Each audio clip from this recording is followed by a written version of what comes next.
Right, నమస్తే. ఆటోలకు సంబంధించి ఈ రాష్ట్రంలో కాంగ్రెస్ ప్రభుత్వం ఏర్పడిన దగ్గర నుంచి వీళ్ళ బ్రతుకులు మొత్తం రోడ్డు మీద పడినటువంటి పరిస్థితులు అయితే కనపడ్డాయి.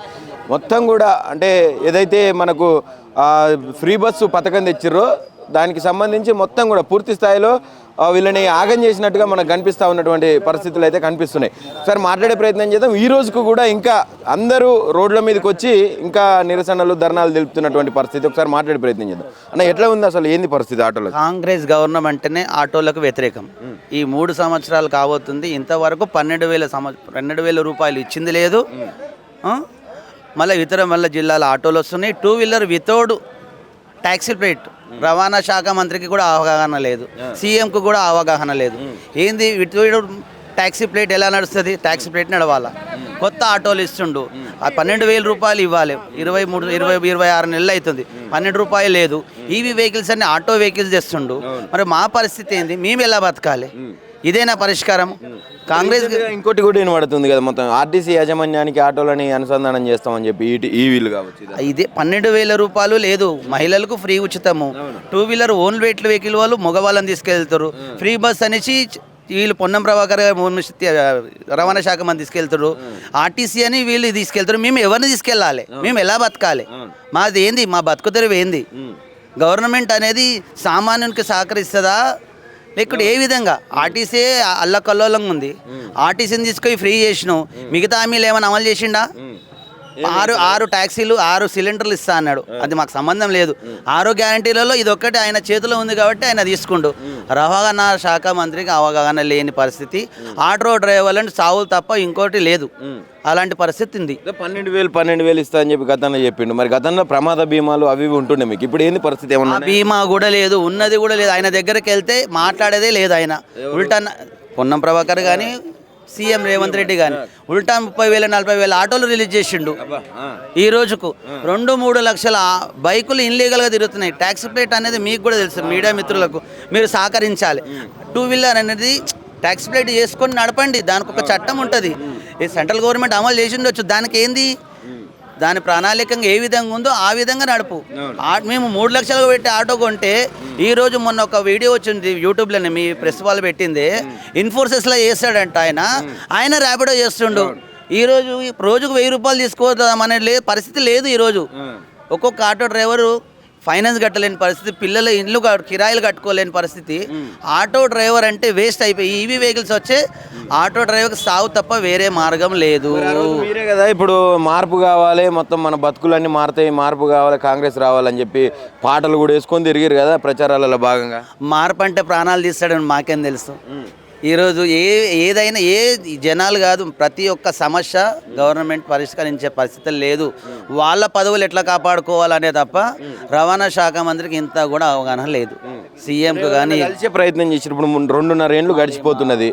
అంటే కనీసం ప్రభుత్వం నుంచి వచ్చి ఎప్పుడన్నా చర్చలు జరపడం కావచ్చు, ఆటో యూనియన్ అందరినీ కూర్చోబెట్టి, లేదంటే మీ సమస్యలు ఏందని తెలుసుకోవడం కావచ్చు, ఏదైనా జరిగిందా ఇప్పటిదాకా? నాయకులు వెళ్ళిండ్రు, మొన్న నుంచి వెళ్తూనే ఉన్నారు. నాయకుల సమస్యలు అనేది చెప్తున్నారు, ఇస్తున్నారు. ఏవైతే ఇవ్వాలో ఇచ్చారు. 23 తారీఖు నాడు సమ్మె అని వాళ్ళకు డెడ్ లైన్ ఇచ్చొచ్చిండు. ఓలా, ఊబర్, ర్యాపిడో మిగతా ఏ యాప్ అయినా కూడా వాడికి ఒకటి ఏం చెప్పాలి, ఇన్లీగల్ వెహికల్స్కు నువ్వు ఎట్లా ఇస్తావు యాప్, అది ఫస్ట్ నిషేధించాలి. టీజీ గవర్నమెంట్ అనేది కొత్త యాప్ దేంటి, మీరే తీసుకుంటారు 30 రూపీస్ ఇచ్చేది, వాళ్ళకెందుకు? మాకు సంక్షేమ బోర్డు ఏర్పాటు చేయండి. ఇది ఇక్కడ రాజస్థాన్, కలకత్తా ఎక్కడెక్కడెక్కడ వెహికల్స్ వచ్చి ఇక్కడ నడుస్తున్నాయి, ఇల్లీగలే కదా. ఒక 2 వీలర్ వెహికల్ కూడా ఇక్కడికి రావాలంటే ఎన్ఓసి ఉండాలి. ఎన్ఓసి అనేది ఒక పోలీసు వాడు చెక్ చేస్తలేరు.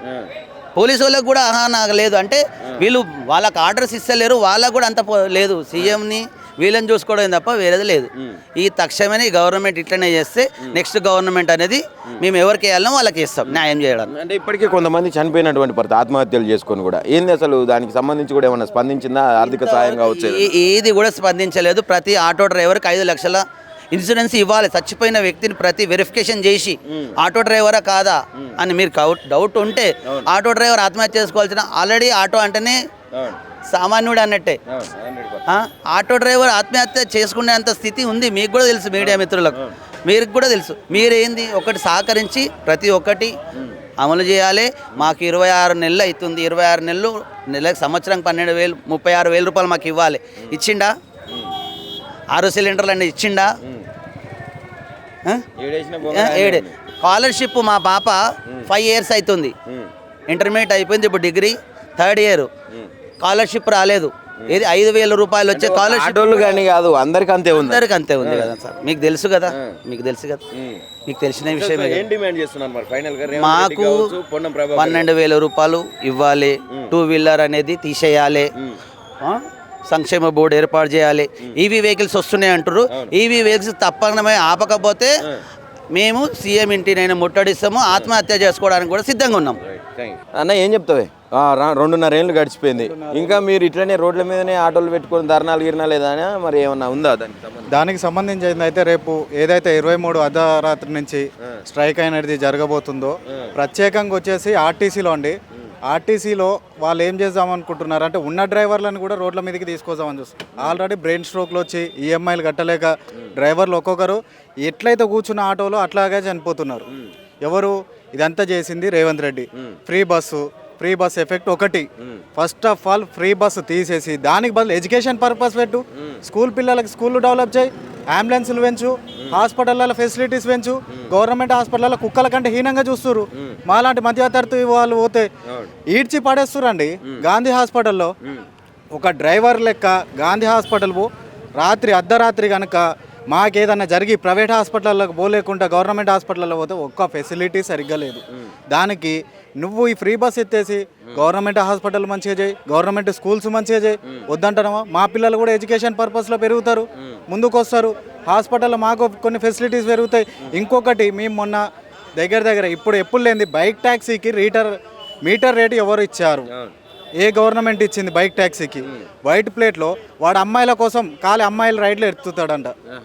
ఏదైతే ఓలా ఊబర్లో వైట్ ప్లేట్ బైక్ ట్యాక్సీ పెట్టి గచ్చిబౌలి సైడు అమ్మాయిల రైడ్లు మాత్రమే ఎత్తుతా, మిగతా ఎత్తాడు. పేర్లు చూస్తాడంటే క్యాన్సిల్ చేస్తాడంట.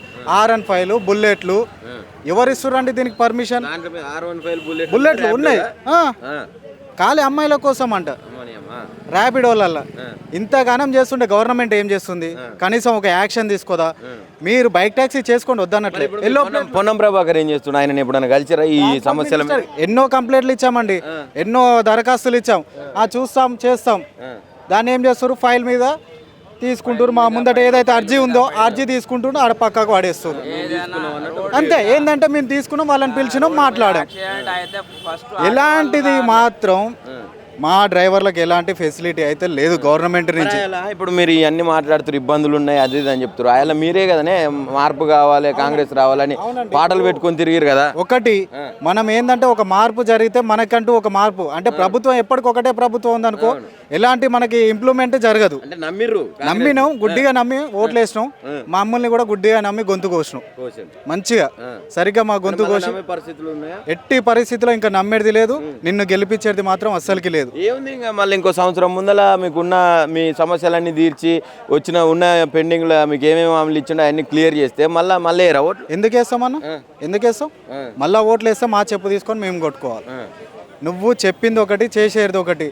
ఇప్పుడు మనం జేబీఎస్కి వెళ్తే మీరు నైట్ టైం చూడండి, white plate bike taxi Ola Uber కూడా కాదు, ప్రైవేట్ ట్రాన్స్పోర్ట్ కొడుతుండు కస్టమర్. మేము కనుక ఎట్లయితే రైడ్లు మాట్లాడుకుంటామో అట్లా. అంటే ఒక పోలీస్ కానీ ఎవరు కానీ అక్కడ పోయి చూడరా?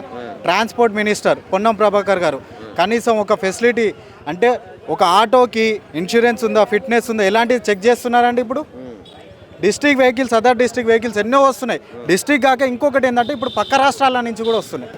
మహారాష్ట్ర కానీ కర్ణాటక కానీ ఎలాంటి ఎన్ఓసి ఏది లేదు చెకింగ్. అలాంటివి చేసి ఇప్పుడు ఇన్ని బండ్లు ఎందుకు వస్తాయి?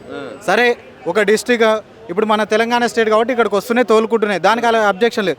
మహారాష్ట్ర వస్తుంది, కర్ణాటక బైక్ ట్యాక్సీలల్లో మహారాష్ట్ర, కర్ణాటక, మళ్ళా ఇంకో యూపీ, హర్యానా ఈ బైక్ ట్యాక్సీలు అనేది విపరీతం అండి, విపరీతంగా. వైట్ ప్లేట్లో కాకుండా మీరు ఎల్లో ప్లేట్ చేయండి, దానికి మేము కూడా స్వాగతిస్తాం. ఎల్లో ప్లేట్ చేస్తే ఏంటంటే ఎవరికైతే ఖచ్చితంగా నేను ఇదే డ్యూటీ చేయాలనుకుంటారో వాళ్ళకి ఖచ్చితంగా యూజ్ అవుతుంది.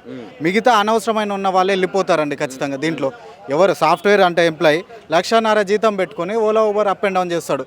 మొన్న మనం ఏది వరంగల్లో ఒక కస్టమర్ వచ్చేసి ర్యాపిడో బైక్ బుక్ చేసుకుంటే పోలీస్ వెహికల్ వచ్చింది, పోలీస్ 2-wheeler. పోలీస్ 2 వీలర్ వస్తుంటే పోలీసులు ఏం చేస్తున్నారు ఇక్కడ అంటే ఒక నీ వెహికల్ బయటికి పోయింది కూడా నీకు తెలియదా? మంత్రి మన ముఖ్యమంత్రి ఉన్నాడు మళ్ళీ, ముఖ్యమంత్రియే ఉన్నాడు హోంశాఖలో, కానీ ట్రాన్స్పోర్ట్ మినిస్టర్ ఒక వెహికల్ నువ్వు ప్రభుత్వం వెహికల్ ఒక ప్రైవేట్ కంపెనీకి ఎలా పోయింది అంటే మీ నిర్లక్ష్యం, మీరు చేసే ఏది కరెక్ట్, మీరు పని చేయట్లేదండి. మీరు పని చేస్తే ఆ వెహికల్ అట్లా బయటికి పోదు, ర్యాపిడో ఓలో ఊబర్లో తిరగదు. ఇక మీకు ఫైనల్గా అంటే ఈ సమస్యలైనా మహాలక్ష్మి స్కీమ్ వల్ల ఫ్రీ బస్ వల్ల ఏమన్నా సమస్య? నాకు మహాలక్ష్మి స్కీమ్ వల్ల చాలా ఎఫెక్ట్ పడ్డదండి. దానికి ఏంటంటే మా తోటి డ్రైవర్లు ఇబ్బంది పడుతున్నారు, మేము ఇబ్బంది పడుతున్నాం, మా ఆడవాళ్ళు అంటే ఎక్కి తిరుగుతున్నారు కాదంటలే, కాకపోతే దానికి కూడా కొన్ని లిమిట్స్ పెడితే బాగుంటుంది అనుకుంటున్నాం. ఎందుకంటే ఆఫీస్కి వెళ్ళే వాళ్ళకి లేదంటే స్కూల్ పిల్లలకి వాళ్ళకి పెట్టండి వద్దన్నట్లే. ఉన్న వాళ్ళు లేని వాళ్ళు ప్రతి ఒక్కరికి దాన్ని వృధాగా వాడుకుంటున్నారు. ఛాయ్ కోసము పెళ్ళిళ్ళకి పోతే ఆధార్ కార్డులు పట్టుకొని ఒక భర్త ఇంతకుముందు పోయి వచ్చేది, ఇప్పుడే నువ్వు ఆగి ఇంట్లో ఉండు, నువ్వు పోతే 1000 రూపాయల ఖర్చు, నేను పోతే ఫ్రీ, నువ్వు ఉండు, అవసరమైతే పెళ్ళాన్ని కొట్టిండు ఒక భర్త కోపం వచ్చా తాపం వచ్చా ప్రెస్టేషన్ తట్టుకోలేక కొట్టిండు, నువ్వు పోరా నేను ఆధార్ కార్డు పట్టుకొని పోతా, అంతవరకు వచ్చింది సిచ్యువేషన్. చెప్పకూడదు. ఇప్పుడు భార్య రేవంత్ రెడ్డి చెప్పిండు ఒక సభలో, మీరు ఇంట్లో ఏమన్నా మీ ఆయనతో గొడవ పెట్టుకుంటే మంచిగా ఫ్రీగా పోతు పైసలు లేకుండా. ఆయన చెప్పిండు కాబట్టి వీళ్ళు చేస్తున్నారేమో అండి, ఆయన చెప్పిండు కాబట్టి వీళ్ళు చేస్తున్నట్టు నాకు చూడబోదు. ఎందుకంటే భార్యాభర్త అయినా సరే ఎవరైనా మన తోటి మహిళలు కానీ ప్రతి ఒక్కరు మంచిగా ఉండాలి. నువ్వు ఫ్రీ పెట్టి ఎలాంటి ఉపయోగం అయితే ఏం లేదండి మాకైతే. చేసి నువ్వు కాదనట్లేదు, దాన్ని ఏం చేయి, స్కూల్ పిల్లలకు చేయి, వికలాంగులకు చేయి, వాళ్ళకి యూజ్ అవుతుంది. వికలాంగులకు చేయి, స్కూల్ పిల్లలకు చేయి, కాలేజ్ పిల్లలకు చేయి. కాకపోతే వాళ్ళ కోసం స్పెషల్గా అయిపోయి బస్సెస్ ఈ ఫ్రీ అనేది తీసేయి. లేదంటే హాఫ్ టికెట్ చేయి. హాఫ్ టికెట్ చేసినావు అనుకో, అవసరం ఉన్న వాళ్ళు బయటకు వస్తారు, అవసరం లేని వాళ్ళు గమ్మున ఇంట్లో కూర్చొని ఏదో ఒకటి పని చేసుకుంటారు.